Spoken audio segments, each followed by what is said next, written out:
사회생활을 이제 접다시피 했고 결국은 좀 요절했어요.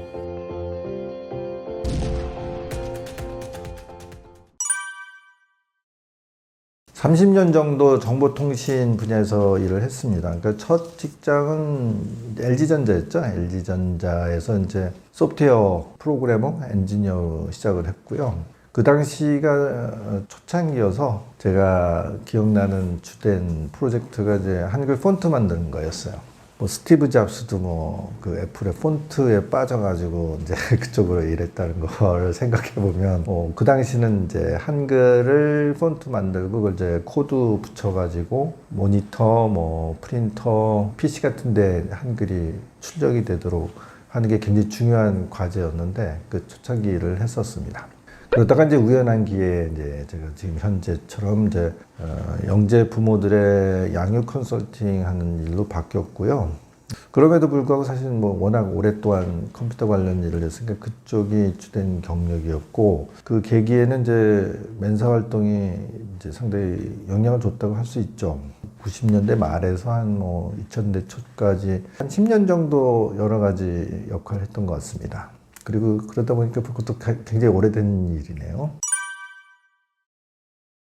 우리 인터뷰어가 저를 잘 리드해줘가지고 저도 좀 부담 없이 뭐 여유 있게 얘기를 많이 했는데 그런 것들이 좀 반응을 잘 이끌어낸 것 같습니다. 제가 운영하는 유튜브 채널도 좀 구독자가 늘었고요. 그래서 뭐 서로 시너지를 보지 않았나? 그렇게 생각하고 있어요.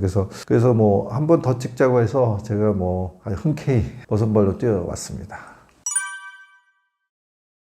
사무실에 방문하는 분들이 실제로 지능이 높은 아이들도 많지만 그렇지 않은 가족들도 많이 방문하고 있습니다. 좀 조심스럽긴 하죠. 상담 사례를 이제 이렇게 함부로 얘기하기는 좀 그래서 제가 뭐 보통은 이제 뭐 꼭 필요한 경우 이제 부모 교육할 적에는 익명이나 아니면 가명을 써서 이제 얘기하는 경우가 있는데 특이한 사례 되게 많죠. 근데 어쨌든 제가 한 15년 정도 일을 하다 보니까 뭐 15년 사이에 굉장히 이런 친구들은 진짜 대단하다. 아니면 뭐 다른 사람한테 얘기를 했을 적에 좀 도움이 될 수 있는 그런 사례들도 있고 그렇습니다. 근데 최근 사례 중에서는 좀 제가 좀 기억에 좀 잘 나는 사례는 그래도 이제 굉장히 어려움을 겪다가, 그러니까 뭐 예를 들어서 이제 어렸을 적엔 틱 같은 것들도 있을 수도 있고 수면 같은 게 잘 관리가 안 돼서 뭐 하루에 뭐 2시간밖에 못 자는 아이, 뭐 그런 케이스도 있어요. 근데 그런 아이들이 이제 잘 위기 관리를 해서 잘 돼서 뭐 실제로 굉장히 좋은 학교, 우리가 생각하는 소위 몇 명 뽑지도 않는 영재 고등학교도 합격을 하고 잘 졸업해서 소위 뭐 가장 선호되고 있는 서울대학교, 그것도 이제 아이들이 원하는 뭐 수학과라든가 물리학과라든가 뭐 이런 데 합격한 케이스도 있습니다. 경향성은 뚜렷하게 있어요. 보통 이제 한 2%에서 한 3% 가장 높은 최상의 2%한 3%를 우리가 보통 영재라고 이제 학술적으로 분류를 하죠. 근데 그런 아이들은 거의 한 60%, 70% 정도가 물론 일시적입니다. 어렸을 때 일시적으로 틱 같은 거 나타납니다. 근데 성장하면서 대부분 이제 사라져 버리기 때문에 좀 잘 관리하면 되고요. 또 영재가 아니어도 이제 틱은 흔히 생겼다가 사라졌다는 것이긴 한데 조금 경향성은 좀 강하죠. 아이들이 되게 예민하달까? 민감한 특성을 가지고 있기 때문에 뭐 별거 아닌, 그러니까 보통 사람에게는 뭐 그 정도는 있을 수 있는 정도의 압박감도 상당히 이제 강하게 반응이 나타나는 경우도 있는데, 그러니까 이제 부모들이 힘들죠. 그러니까 저 같은 사람이 이제 그랬을 때 어떻게 대처하는 것이 좋겠습니다 하는 얘기들을 해주는 게 의외로 꽤 도움이 되는 사례들이 있습니다. 그건 뭐 우리나라만 그런 것 같지는 않고요. 뭐 전 세계적으로 나름대로 이제 소위 선진국, 뭐 경제 수준이 상당히 된 소위 개발국, 뭐 이런 데서는 다 비슷한 그 사례들이나 경향성이나 뭐 반응이나 있어요. 제가 만난 한국 아이들 중에 뭐 사람들이 알만한 친구들도 사실 뭐 만나기도 하고 아니면 굉장히 상담한 사람들 얘기를 함부로 이제 불특정 다수들이 들을 수 있는 데서 얘기할 수 있는 건 아니고, 이제 오프라인으로 이제 1대1이라든가 뭐 아주 소수를 데리고서는 사실은 제가 그런 것들이 확실하게 이제 좀 더 학습적, 교육적 효과가 있기 때문에 제가 뭐 얘기를 할 수 있지만 이렇게 뭐 누구나 볼 수 있는 데서 함부로 얘기할 수는 없고 그래서 제가 오늘 이제 그 미국 사례를 하나 가지고 오긴 했습니다. 물론 제 책에도 소개가 돼 있긴 하지만 윌리엄 시디스 이런 사람은 굉장히 유명한 초고도 영재인데 이 사람에 대한 자료가 엄청나게 많아요.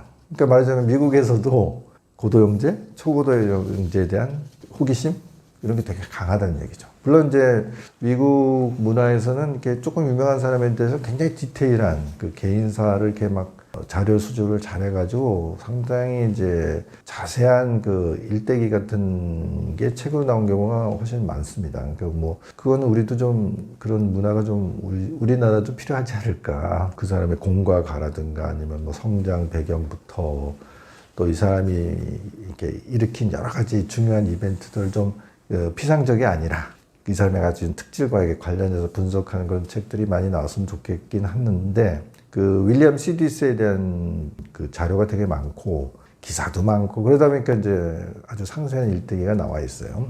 러시아계 이민 부모들한테 태어난 아이인데 그 부모들도 대단한 사람들이었던 것 같아요. 그러니까 뭐 남의 나라까지 이제 쫓겨온 이제 이민자이기 때문에 되게 열악한 상황인데도 그 부모가 다 뛰어난 사람들이었던 것 같아요. 뭐 외국어를 뭐 두세 개씩 하고 어머니 같은 경우는 미국에서도 뭐 여성 최초의 기록 뭐 이런 걸 여러 개 가지고 있는 교육을 잘 하고 높은 성과를 낸 뭐 그런 분들이었는데 이 시디스란 친구는 벌써 아주 어린 나이에 5개 국어, 6개 국어를 아주 쉽게 그 의사소통을 할 정도로 발전시켰고 하버드 대학인가에 굉장히 어린 나이에 사실 입학됐고 학위도 되게 일찍 받았고 그러다 보니까 교수 채용도 된 거예요. 근데 이제 이게 무리가 있는 거죠. 너무 어린 아이가 강의를 하니 수강생 입장에서는 과연 좀 강의가 어땠을까 싶어요. 그래서 여러 가지 문제가 있었는데 이 사람이 또 생각이 되게 급진적이야. 그래서 반전주의 운동도 하고 그래서 뭐 투옥도 당하고 뭐 그런 일도 있습니다. 그래서 이제 이 사람이 이제 나중에는 이제 좀 사회생활에서는 여러 가지 뭐 왕따도 당하고 그 소외도 해가지고 뭐 그 맡고 있던 직도 다 던져버리고 약간 야인 생활 같은 걸 했는데 그 야인 생활을 하면서도 이제 굉장히 학문적으로는 상당히 폭이 넓고 깊어가지고 책을 썼는데 그때 이미 뭐 다른 학자들이 출판하기도 전에 블랙홀이라든가 뭐 이런 현상들을 분석한 그런 이론들을 책에서 소개했다는 거예요. 그런데 이제 일반인들이 읽기에는 내용이 너무 어렵고 그 다음에 학계에서 이게 백업이 안 되는 거죠. 이제 그런 사례가 있어서 결국은 다시는 책을 안 쓰겠다. 이제 그래서 거의 이제 사회생활을 이제 접다시피 했고 결국은 좀 요절했어요. 그런 사례가 있습니다. 그런데 이제 그 사람이 나름대로 그 미국 사회에서 이름이 알려지고 유명하니까 이제 작가가 그 사람의 일생을 굉장히 깊이 탐구해가지고 방대한 그 일대기를 써놨는데 그 책의 내용이 이제 한마디로 얘기하면 뭐 어항 속의 삶 그렇게 표현했더라고요. 그 사람은 이제 호기심이 많으니까 자꾸 들여다보는 거야. 자기 사생활이 없는 거죠. 물론 이제 우리나라에도 비슷한 사례들이 있다고 할 수 있죠. 그러니까 아주 유명한 매스컴에서 많이 회자됐던 분들이 있어요. 그리고 뭐 기록도 있다고 그러고 뭐 그런데 시디스 책에서 표현한 그 내용 그게 상당히 어필하죠. 사람들이 자꾸 궁금하니까 자꾸 들여다보니 그러다 보니까 자기 사생활은 없고 그리고 이 사람이 그렇게 대단한 사람이야? 그러면 도대체 뭘 했는데 하고 끊임없이 어떤 업적이랄지 대단한 성과를 주기적으로 보여줘야 된다는 그런 압박감에 시달리고 그러니까 일생으로서는 괴로운 거죠. 그래서 이제 뭐 일부 우리 이든이라는 이 커뮤니티에서 혹은 제 컨설팅 사무실에 방문하는 부모들 중 꽤 많은 사람들이 이런 것들을 좀 숨기고 싶다. 아니면 뭐 드러나지 않게 하고 싶다.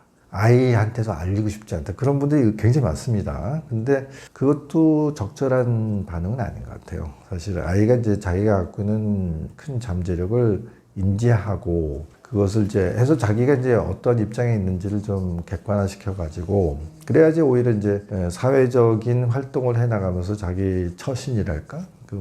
자기의 위치를 잘 잡을 수 있게, 균형을 잡을 수 있게 도와주는 건데 그런 유명한 이제 소위 고도 영재들이 뭐 상당히 이제 실패한 사례들, 실패한다고 얘기할 수 있는지 그것도 이제 주관적이긴 하나 어쨌든 이제 사람들의 기대에 미치지 못하는 혹은 그 정도 역량을 가진 사람이 그럼 뭔가 뭐 성과를 내야 되지 않아 그거에 이제 못 미치는 그런 모습이라든가 그러면 여러 사람한테 이제 호기심의 대상이 되는 그런 상황 뭐 이런 것들 때문에 지나치게 사실은 그거를 터부시하거나 이런 것도 문제인 것 같습니다.